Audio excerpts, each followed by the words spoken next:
Boa tarde.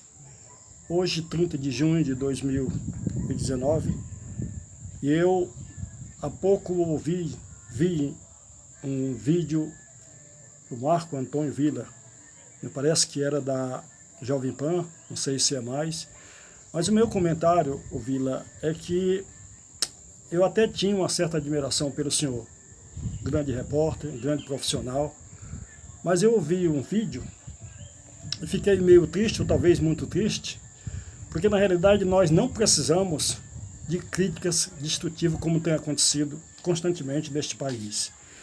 Aí o senhor falou sobre a questão da aceitação por parte dos eleitores no governo Bolsonaro. Veja bem, primeiro de tudo, o Ibope, eu, por exemplo, eu não vejo muita credibilidade nesse instituto, porque quando o Bolsonaro era candidato, a gente via quando aquele homem chegava no aeroporto, em alguma cidade do Brasil, a gente viu muito isso, ou em algum lugar que ele estivesse, comício ou coisa parecida, sempre a gente via multidões aplaudindo, multidões apoiando o Bolsonaro. Já nos comícios e nas manifestações do PT, cujo candidato era o Haddad, a gente via 4 gatos pingados. E depois surgiria o quê? Como dizer assim, o Ibope divulgava uma posição de aceitação dos candidatos, né? Então, o que é que eu via? Eu via uma diferença muito pequena entre o candidato Bolsonaro e o Haddad. Ora, a gente não é doido, a gente não é burro para não entender que ali deveria ter alguma coisa errada. Multidões, 1.000, 2, 3, 4, 100 mil, 50 mil pessoas. 100 mil, tá certo, é um exagero. Mas eu vi ali 10 mil pessoas, 15, 20, sei lá, muitas das vezes como chama assim, nas manifestações pró-Bolsonaro. E via muito pouca gente nas manifestações pró-Haddad. Aí, de repente, o Instituto aparece lá com uma pesquisa com a diferença mínima. Então, a gente não dá para entender isso. Então, não dá para acreditar. Eu, pelo menos, não acredito.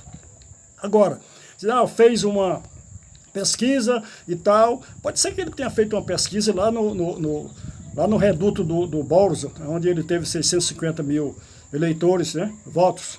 Então, pode ser que ele tenha feito essa pesquisa lá, porque eu, por exemplo, eu não fui pesquisado, eu não fui perguntado sobre a questão da aceitação. Eu até entendo que a aceitação não esteja 100%, como nós esperávamos, porque o Congresso está aí, totalmente contra as atitudes, contra as invertidas, contra aquilo que é necessário para o andamento do governo.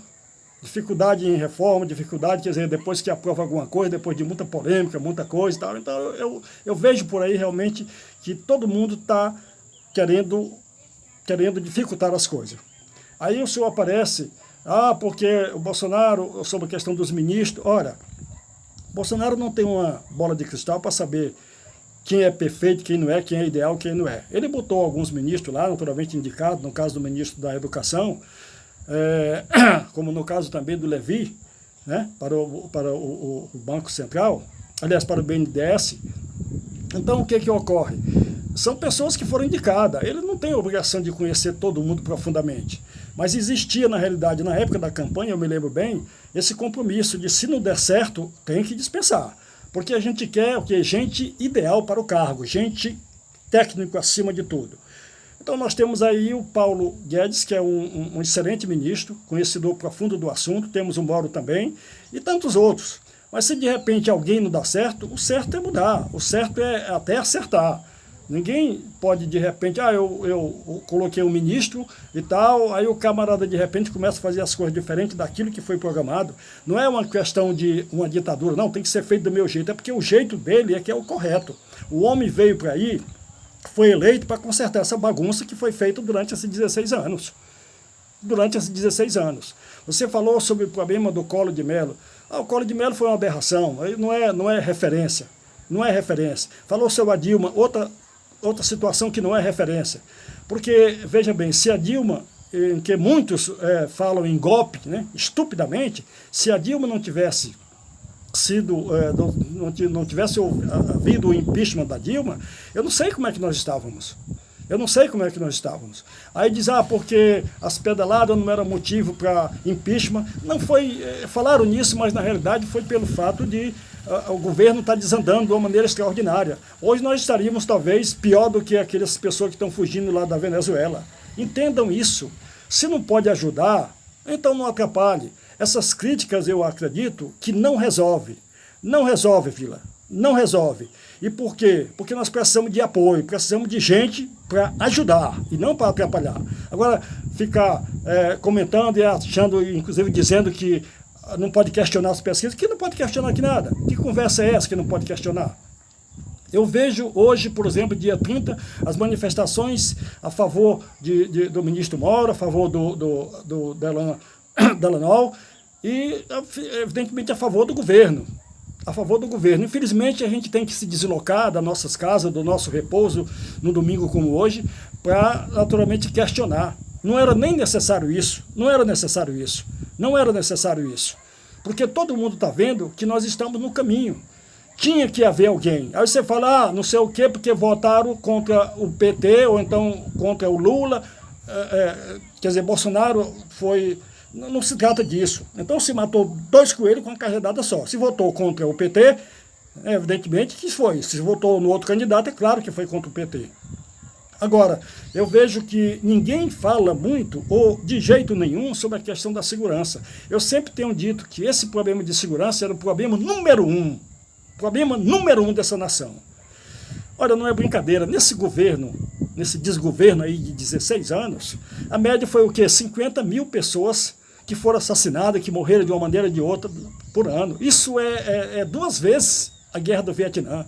Poxa, não dá para entender isso, não dá para compreender. Então chega um cara lá que de repente se compromete, imbuído das maiores intenções, das mais boas intenções de resolver o problema da segurança, que era um problema crucial. Você vê que aqui no estado do Ceará, o que aconteceu? Agora, recentemente, a pesquisa aí teve o quê? 45%, 50% de diminuição, como chama assim, nos assassinatos, assalto e tudo. Isso não foi por acaso. Já foi nesse governo. Não foi por acaso, já foi nesse governo, obra desse governo. Então, você quer o quê? Os caras desmontaram o país em 16 anos, aí você quer que, de repente, em 6 meses, o cara já deixe lá tudo pronto? Que história é essa? Onde que já se viu isso?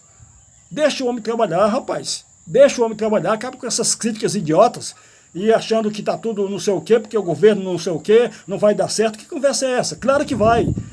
Claro que vai. Claro que vai dar certo. Já está dando certo e vai dar certo. Nós votamos nele porque não tinha opção? Não. Ele era uma opção. Por quê? Porque toda a vida, mesmo no tempo de deputado, eu alcancei, eu vi o empenho daquele homem pela coisa certa. Criticado, porque nesse país, quando a gente quer uma coisa certa, é muito criticado. Quando você fala a verdade, é criticado. Eles gostam da mentira. Eles gostam da sacanagem. É isso que eles gostam. Mas se existe, na realidade, se aparece um homem sério querendo resolver a coisa, de um jeito ou de outro, que está resolvendo, tem homem seríssimo, com a maior da boa vontade de realmente resolver o problema da nação. Aí já queria que o Brasil tivesse lá com uma média, quer dizer, com uma perspectiva de 4% esse ano ainda. Não é por aí. Não é por aí. Você tem ideia de quantas mil empresas foram fechadas nesse país, nesse governo aí, nesse desgoverno passado? Aí você queria que em 6 meses já tivesse todo mundo na ativa. Que bom que seria, né? Que bom que seria. Então não é por aí. Não é por aí. Sobre a questão dos ministérios, tudo bem. Tudo bem. Vai se modificando até se acertar. Eu, pelo menos, eu acho, devido à dificuldade, porque não se governa um país, num regime democrático, não se governa um país sozinho. O poder executivo não pode trabalhar sozinho. Tem que trabalhar em conjunto com os outros poderes, é evidente que sim. Agora, eu sou a favor de que haja algumas, eu não diria muitas, mas algumas coligações, quer dizer, com 2 partidos ou 3 no máximo. Eu citei aí no vídeo anterior o PDT, não pelo PDT, porque eu, inclusive, na época que o Brizola era do PDT, candidato a presidente e tal, ele tinha 2 coisas super interessantes, tanto é que eu era filiado ao PDT. Era a questão da educação, que eu achava primordial, e também ele era muito contra a Globo com relação àquele problema de a Globo fazer um presidente. Tudo bem, esses 2 itens eu assinava embaixo, tinha o maior apreço. Mas tinha umas coisas que eu não gostava. Hoje, por exemplo, tanto é que eu não sou filiado. Eu sou filiado ao PSDB por causa do Tasso Gereissati. Mas já eu acredito que eu não vou continuar, porque depois dessas eleições eu vi muita coisa que eu não gostei, né? Principalmente aquela atuação do Alckmin e essas críticas idiotas que o Fernando Henrique Cardoso anda fazendo. Então, na realidade, eu não estou muito à vontade, não. Essa que é a grande verdade. Agora, como eu dizia, voltando um pouco à coisa, eu acho fundamental que o governo, porque eu, inclusive, como falei, eu já fiz um comentário em vídeo anterior a respeito da necessidade que eu vejo, né? Porque não pode governar só, a gente sabe que não pode. A necessidade que eu vejo de uma coligação. Eu citei o PDT por causa do Ciro Gomes, que é um homem extremamente preparado, né? Ele tem umas coisas lá meio grosseiras, mas isso é problema dele. Mas é um homem que tem uma boa oratória, isso é muito importante no governo. E muito sábio, muito inteligente e conhece muito dos problemas do Brasil. Eu citei por causa disso. Agora, tem outros partidos que, de repente, pode se estudar e ver. Eu acredito que sim. Porque não é uma questão de dizer assim, não, o Bolsonaro era contra, e eu toda a vida fui também. Lógico, essa história de balcão de negócio, toma lá da cá, eu acho isso nojento. Agora, se a gente precisa, então é a tal história. Eu disse até num comentário anterior, não é que, de repente, você tenha que se aliar ao inimigo, aquela tal história. Não, se você não pode vencer o inimigo, então se alie com ele. Não, claro que não, nada disso. Essa questão de se aliar a alguns partidos é justamente para as votações, mas dentro, naturalmente, daquilo que o presidente tem determinado com a sua equipe. Não é trazer um cara por trazer para depois dizer, não, nada disso. E trazer gente que tenha capacidade de ajudar. Essa questão de negociata não vai acontecer, que Bolsonaro não vai deixar isso.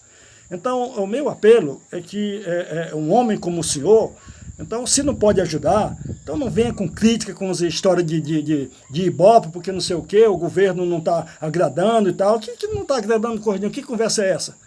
O cara tem 6 meses de governo, rapaz. Você queria que já tivesse resolvido? É o que? É um milagre? Ora, tenha santa paciência, rapaz. Eu, sinceramente, tinha uma admiração profunda pelo senhor, o grande repórter que o senhor é, mas, sinceramente, essa aí eu sou obrigado a lhe dizer que eu fiquei muito decepcionado, porque nós precisamos de críticas construtivas. Crítica destrutiva tem aí demais. Oposição por oposição tem demais.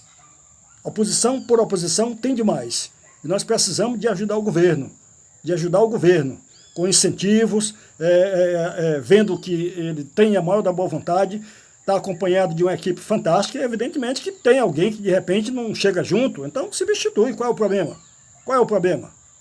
Vamos ajudar e não atrapalhar. Boa tarde.